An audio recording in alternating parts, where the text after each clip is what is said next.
जो अपने घर से निकलती है और वो किसी चीज से डरी हुई लग रही थी, जैसे कोई उसका पीछा कर रहा हो। इसीलिए वो घर के अंदर बाहर भागती है। इसीलिए उसके फादर एनी से पूछते हैं कि क्या हुआ, सब ठीक तो है। पर एनी अपने फादर को कुछ नहीं बताती और कुछ देर बाद फिर से घर से बाहर आती है और कार लेकर यहाँ से भाग जाती है। फिर हम देखते हैं कि एनी कार लेकर बीच पर आती है और फोन पर अपने डैड से कहती है कि डैड, मॉम, मैं आपसे बहुत प्यार करती हूँ। अब सीन चेंज होता है और हम देखते हैं कि बीच पर एनी की लाश पड़ी है और उसे शायद उसी चीज ने मार डाला था जिससे बचकर वो भाग रही थी। इसके बाद हम देखते हैं जय और केली को, जो कि सिस्टर्स हैं। जय पूल में नहा रही थी और केली जय से उस नए लड़के के बारे में पूछती है जिसके साथ वो डेट कर रही थी और हमें ये भी पता चलता है कि आज रात वो उसके साथ मूवी देखने जा रही है। इसके बाद हम जय को उसके दो दोस्त पॉल और यारा के पास देखते हैं जो उसके बेस्ट फ्रेंड्स थे। इसके बाद जय अपनी डेट के लिए रेडी होती है और अपने नए बॉयफ्रेंड ह्यू, इसे वो डेट कर रही थी, उसके साथ थिएटर में जाती है। अब यहाँ पर ह्यू को एक लड़की नजर आती है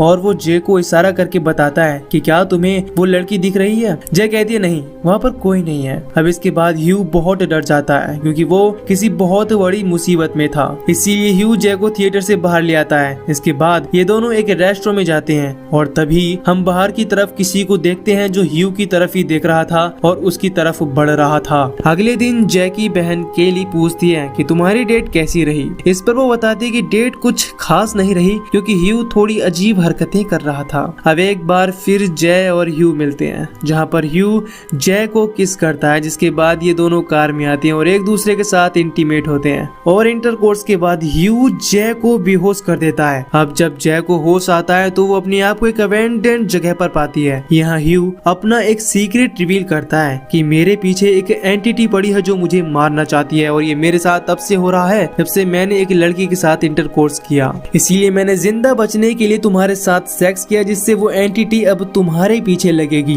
ह्यू ये भी बताता है कि अगर तुम्हें उस एंटिटी ने मार डाला तो वो फिर से मेरे पीछे लग जाएगी और अगर तुम्हें अपने आप को बचाना है तो तुम्हें भी किसी के साथ सेक्स करना होगा। इसके बाद ह्यू कहता है कि वो एंटिटी यहाँ आ गई है जो कि बिना कपड़ों के ही थी और अब जय भी उस एंटिटी को देख पा रही थी, जिसका मतलब कि ह्यू का कर्स जय में ट्रांसफर हो चुका था। ह्यू कहता है कि ये एंटिटी स्लो है लेकिन बेवकूफ नहीं, तो अपना ध्यान रखना। इसके बाद ह्यू जय को अपनी कार में डालकर उसके घर के बाहर छोड़कर चला जाता है। अब उसके दोस्त और केली पुलिस को बुलाते हैं तो पता चलता है कि जय ने उसे डेट करने से पहले कहीं भी इस टाउन में नहीं देखा था, इसीलिए पुलिस जय की कोई खास मदद नहीं कर पाती। इसके बाद से ही जय अब दुखी रहने लगी थी। जब एक दिन वो अपने वॉशरूम में होती है तो एक बॉल विंडो से टकराता है। वो बाहर देखती है पर बाहर उस वॉल के अलावा कोई भी नहीं था, लेकिन हम रेड ड्रेस में किसी को देखते हैं जो छुपकर जय को देख रहा था। अब कुछ दिनों बाद जय कॉलेज जाती है जहाँ उसे एक अजीब सी बूढ़ी औरत दिखती है जो उसे ही देख रही थी और उसकी तरफ बढ़ रही थी।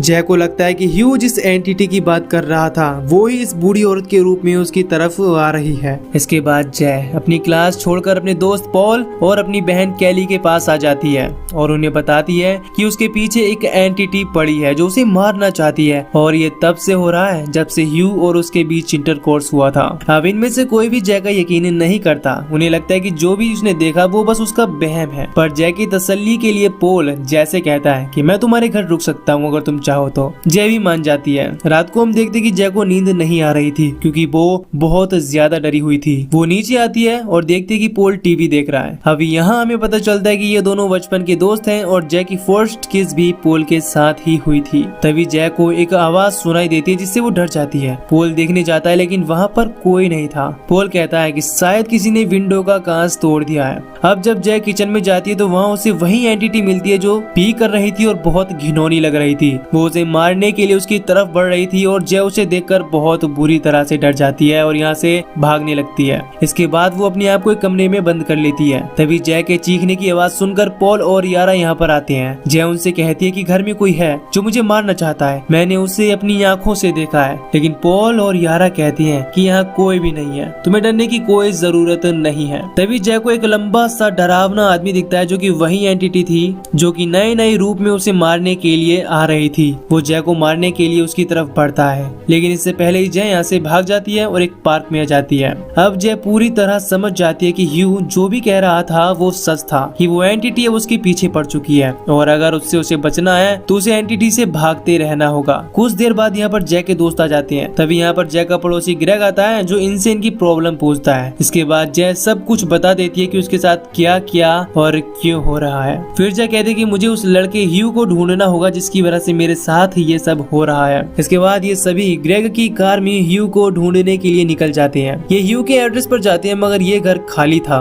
क्योंकि उसने जय को जितना कुछ भी बताया था, उसकी आइडेंटिटी, उसका एड्रेस, सब कुछ फेक था। वो बस अपना कर्ज किसी को ट्रांसफर करना चाहता था जो कि उसने जय को कर दिया था। बस यही उसका मकसद था। लेकिन फिर भी ये सब मिलकर घर में छानबीन करते हैं और इन्हें एक तस्वीर मिलती है जिसमें इन्हें पता चलता है ह्यू के स्कूल के बारे में और ये सीधे वहाँ पहुँच जाते हैं और उसकी सारी जानकारी निकलवाते हैं जिससे इन्हें पता चलता है कि ह्यू का असली नाम जेफ है। इसके बाद ये जेफ के घर जाते हैं और जय उसे अपनी सारी प्रॉब्लम बता देती है। इसके बाद वो ये बताता है कि वो एंटिटी तब तक पीछा नहीं छोड़ती जब तक वो आदमी किसी के साथ इंटीमेट न हो जाए। इसीलिए मजबूरी में मैंने तुम्हारे साथ झूठा प्यार का नाटक किया और तुम्हारे साथ सेक्स किया ताकि मेरे ऊपर जो कर्ज है वो तुम्हारे ऊपर ट्रांसफर हो जाए। अब उस एंटिटी की खास बात ये थी कि वो किसी का भी रूप ले सकती थी। जेफ ये भी बताता है कि अगर तुम मर गई तो वो एंटिटी मेरे पीछे आएगी, यानी कि अगर तुम मर जाती हो तो तुम्हारे मरने के बाद वो कर्ज वापस से मेरे ऊपर ही आ जाएगा और वो एंटिटी मेरे पीछे लग जाएगी। अब ये सभी उस एंटिटी से जय को बचाने के लिए दूर एक बीच पर आ जाते हैं जहाँ पर ग्रेग जय को शूटिंग करनी भी सिखाता है। लेकिन कुछ देर बाद यहाँ पर वही एंटिटी आ जाती है और क्योंकि इस एंटिटी को सिर्फ और सिर्फ जय ही देख सकती थी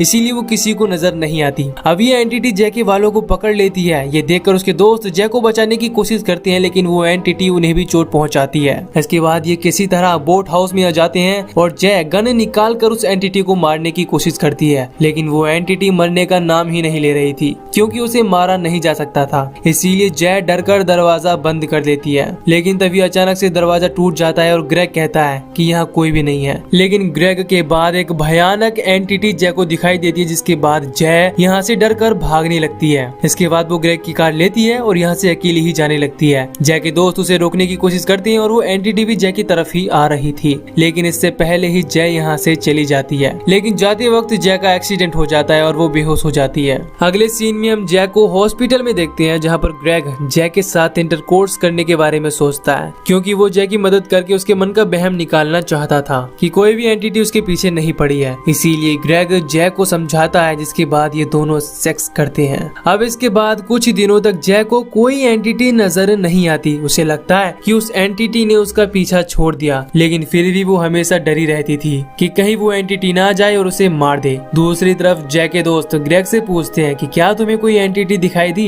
इस पर ग्रेग कहता है कि मुझे कोई भी एंटिटी नजर नहीं आई। अब रात को जब जय अपनी खिड़की से बाहर देखती है तो उसे ग्रेग नजर आता है लेकिन वो समझ जाती है कि ये ग्रेग नहीं बल्कि वही एंटिटी है जो ग्रेग को मारने के लिए उसके घर जा रही है। एंटिटी ग्रेग का दरवाजा खोलने की कोशिश करती है लेकिन दरवाजा नहीं खोलता जिसके बाद वो घर की खिड़की तोड़कर उसके घर के अंदर घुस जाती है। ये देखकर जय घबरा जाती है और तुरंत भागकर ग्रेग के घर जाती है। जय ग्रेग के घर के दरवाजे को खोलने की कोशिश करती है लेकिन दरवाजा नहीं खुलता जिसके बाद वो उसी टूटी हुई खिड़की से अंदर जाती है और देखती है कि उस एंटिटी ने ग्रेग की माँ का रूप ले लिया है और वो एंटिटी दरवाजे को खटखटा रही थी। लेकिन जय चिल्ला चिल्ला कर कह रही थी कि ग्रेग दरवाजा मत खोलना वरना तुम मारे जाओगे। लेकिन ग्रेग को कुछ समझ नहीं आता और वो दरवाजा खोल देता है। इसके बाद ये एंटिटी ग्रेग को मार डालती है और अब ये एंटिटी फिर से जय के पीछे ही पड़ गई थी। अगले दिन हम जय को बीच पर देखते हैं जो दूर बोट पर किसी को देख रही थी। शायद वो उसके साथ इंटरकोर्स करके अपने कर्ज को उसे ट्रांसफर करना चाहती थी पर वो ऐसा नहीं करती। इसके बाद हम फिर से जय को देखते हैं और यहाँ उसके पास पॉल भी था।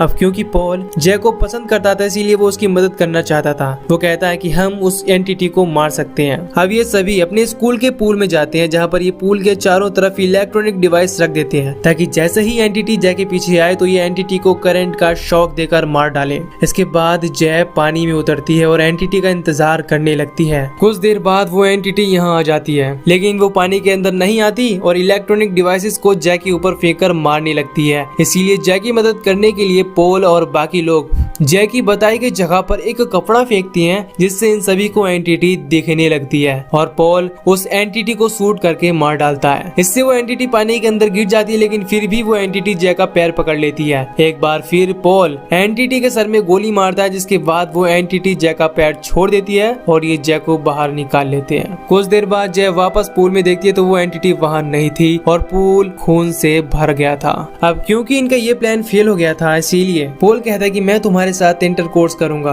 इसके बाद वो एंटिटी मेरे मेरे पीछे आएगी। अब पोल ये सब इसीलिए करता है क्योंकि वो जैसे प्यार करता था, इसीलिए अब ये दोनों इंटरकोर्स करती हैं, जिसके बाद ये कर्स अब पोल के ऊपर आ गया था। अब इसके बाद पोल भी डरा डरा रहने लगा था, पर उसे अभी तक वो एंटिटी नजर नहीं आई थी। यहाँ जय पोल से पूछती है कि क्या तुम्हें वो एंटिटी दिखाई दी? इस पर पोल कहता है नहीं, और तभी हम देखते हैं कि वो एंटिटी इन दोनों के पीछे ही आ रही है और ये मूवी यहीं पर खत्म हो जाती है। तो दोस्तों, मोरल ऑफ द स्टोरी कि मौत से बचा नहीं जा सकता, भले ही वो स्लो है, बट मौत एक दिन आकर ही रहेगी और तुम्हें पकड़ लेगी। तो दोस्तों, अगर आपको ये मूवी की एक्सप्लेनेशन पसंद आई हो तो वीडियो को लाइक और चैनल को सब्सक्राइब जरूर कर लीजिए। बाकी मैं मिलूंगा आपसे।